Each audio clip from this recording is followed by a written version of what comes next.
Good morning, everybody. Today is March 23rd, and I was expecting to be working on a garden bed, but it rained last night, and I'll just show you what came down low, but not all the way.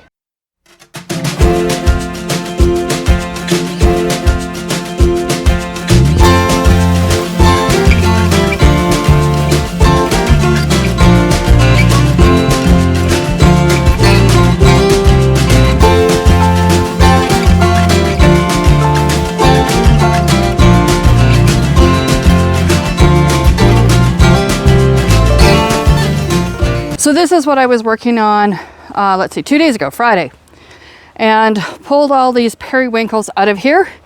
And this is where the new bed is going to go on the hillside, but it's just wet and muddy, and I don't want to get wet and muddy. I was going to load these up in the pickup today, but now they're wet and heavy, so not doing that.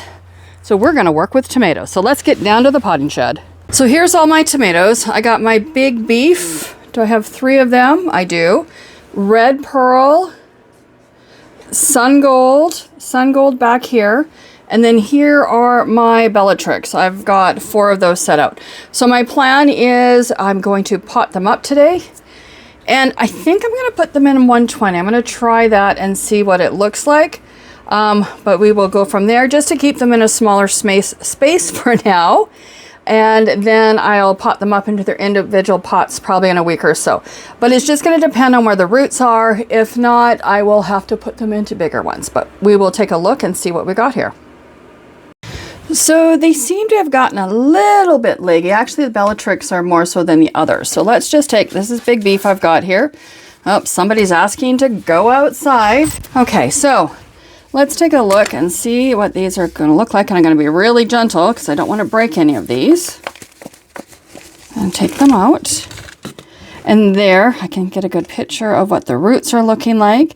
Now, I do have them a little bit on the drier side because it makes it easy for me to get them out of here.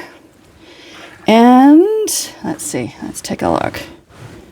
Yeah, the roots aren't crazy big, so I'm going to put them into my 128. So I'm just going to stick my name tag in, and we'll start off on this one. So just like I've done with my snapdragons and stuff, if you've seen my other ones, I will fill this in, but for now I'm just going to make my hole in here big enough to get my seedling in there. And then I like to hold it by the leaves if I can. Let's see, I think I need to make a bigger hole. Probably going to make a bigger mess, but that's okay. And I do want to sink it down in there. So chopsticks work really well. I've just switched to using them. And I'm going to push it down in there where I can get it.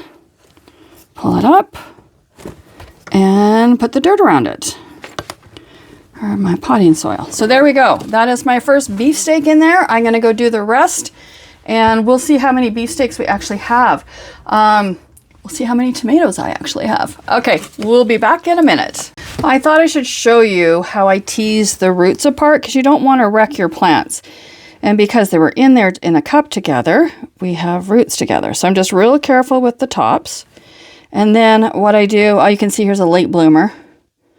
And I won't worry about it because it came so late. I'll just get rid of it.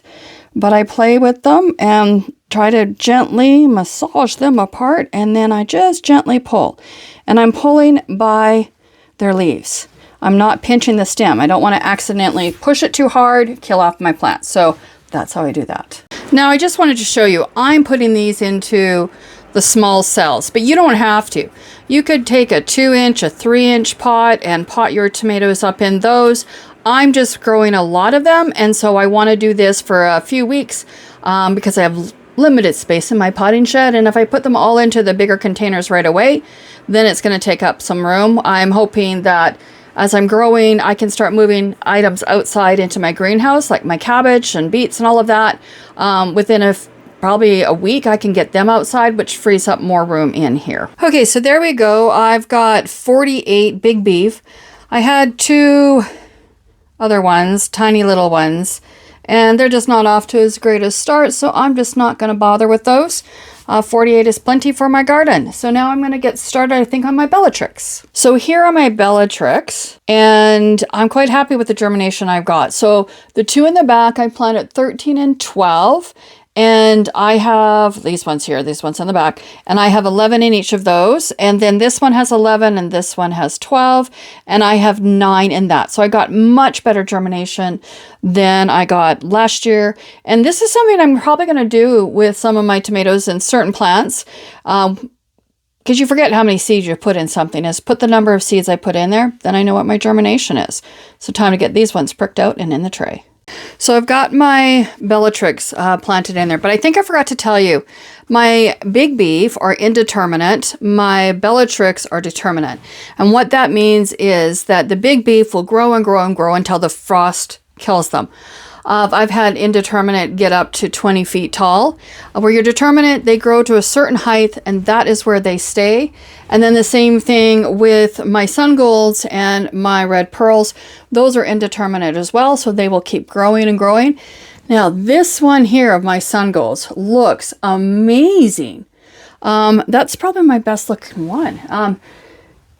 And your cherry tomatoes grow faster. They will germinate faster than your bigger tomatoes. So the cherry tomatoes always look healthier, etc. when they're babies. So I'm going to start getting these guys potted up into here, and I'm just really excited about it all. There we go. That's 128 tomato plants.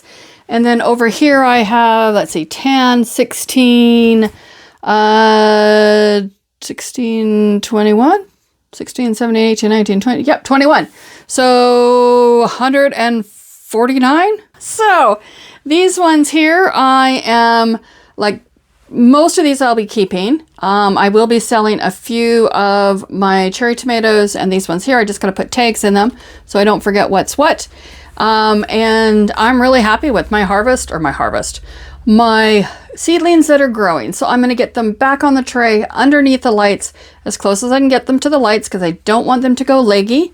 And I need just move a little bit of dirt around, and they are good to go. So that's it for my tomatoes. Next year, what I will be doing is taking all my tomato videos, put them all together, from starting them from seed right to harvest. So you can watch the one video and go all the way through.